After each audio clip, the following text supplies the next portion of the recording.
অধিকাংশ লোক এই হরকতের উচ্চারণগুলো মারাত্মক লেভেলের ভুল করে থাকে। সেই ভুলটি হচ্ছে হরকতের উচ্চারণগুলো টেনে পড়ে, যার কারণে অর্থ চেঞ্জ হয়ে যায় এবং অশুদ্ধ তেলাওয়াত, এবং এই তেলাওয়াত দিয়ে নামাজ পড়লে নামাজ ভঙ্গ হয়ে যায়। তো হরকত কাকে বলে এবং কিভাবে দ্রুত পড়তে হয় এবং কিভাবে দ্রুত রিডিং পড়তে হয়, এই বিষয়টি আমি আজকে স্পষ্ট করে বলবো। কোরআন শরীফ সৈশুদ্ধ করা পড়ার জন্য 30টি পর্ব সাজিয়েছি, তারই আজকে 5 নাম্বার পর্ব, এবং এই 5 নাম্বার পর্বে থাকছে হরকতের পরিচয়।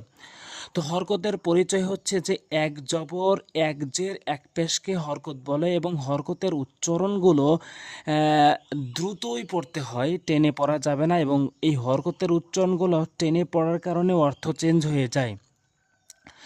তো একটি সিস্টেমে আপনি হরকতের উচ্চারণগুলো দ্রুত পড়বেন।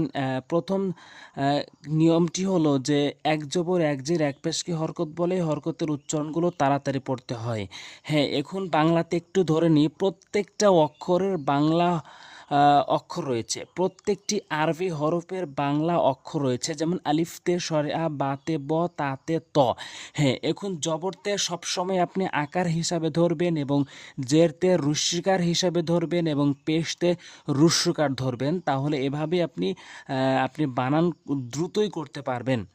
এবং কিছু কিছু অক্ষর, কিছু কিছু হরফ আপনার জবরতে আকার হয় না, জেরতে ঋস্যিকার এবং পেশতে রুস্যকার হয় না। সামনে আসবে, সেটি আমি স্পষ্ট করে বলবো। অবশ্যই পুরো ভিডিওটি মনোযোগ সহকারে দেখবেন, আর চ্যানেলটি সাবস্ক্রাইব করে রাখবেন পরবর্তী ভিডিওগুলো পাওয়ার জন্য, আর ভিডিওতে একটি লাইক দিবেন। তো শুরু করছি। হামজা জবর আ, হামজা জেরে ই, হামজা পেশে উ, আ ই উ, আ ই উ। দ্রুত পড়বেন, এরকম কখনোই টেনে পড়বেন না, আ ই উ। আর মানুষ তখনই টেনে পড়ে যখন সে হরফগুলো কম চেনে এবং বানান করতে জানে না, খুব স্লো বানান করে। একটি একটি হরফ পড়তে পড়তেই আরেকটা হরফ ধরতে ধরতেই প্রথম হরফটি টান হয়ে যায়। এটি একমাত্র কারণ হচ্ছে হরফ কম চেনা এবং নিয়ম কানুনগুলো কম জানা।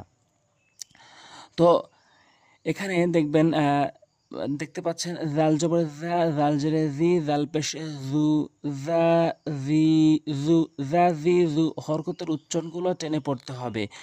প্রথমত আপনার হরফের উচ্চারণগুলা ঠিক রাখতে হবে, তারপরে হরকতের নিয়মটি শিখে তারপর প্রয়োগ করতে হবে। জাল জবর জা, জাল জেরে জি, জাল পেশ জু, জা জি জু, জা জি জু, এভাবে পড়বেন। এরপরে বা জবর বা, বা জেরে বি, বা পেশ বু, বা বি বু। র জবর র, র জের রি, র পেশ রু, র রি রু।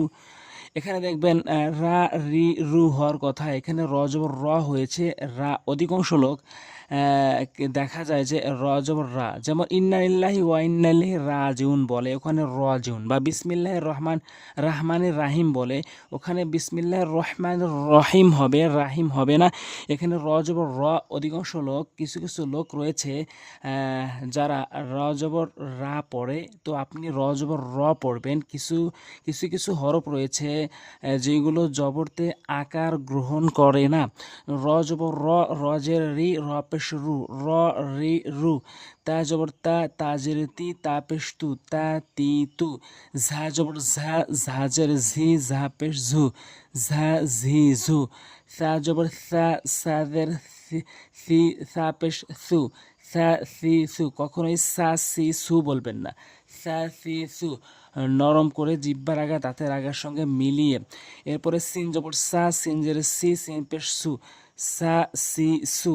জিম জবর যা, জিম জের জি, জিম পেশ জু, যা জি জু। শিন জবর সা, শিন জের শি, শিন পেশ সু, সা শি সু। হা জবর হা, হা জের হে, হা পেশ হু, হা হে হু। কখনোই হা হি হু বলবেন না, অর্থ চেঞ্জ হয়ে যাবে। এখানে চাপ দিয়ে হা হে হু। সদ জবর স, সদ জের সি, সদ পেশ সু, স সি সু। খ জবর খ, খ জের খি, খ পেশ খু, খ খি খু। দত জবর দ, দত জের দি, দত পেশ দু, দ দি দু। দাল জবর দা, দাল জের দি, দাল পেশ দু, দা দি দু। তজবত, তজরতি, তপেস্তু, তিতু। এইভাবে হরকতের উচ্চারণগুলো আপনি দ্রুত শিখবেন, বারবার প্র্যাকটিস করবেন। তো আজ এ পর্যন্তই। পরবর্তী ভিডিও পাওয়ার জন্য অবশ্যই সাবস্ক্রাইব করে রাখবেন। আসসালামু আলাইকুম ওয়া রাহমাতুল্লাহ।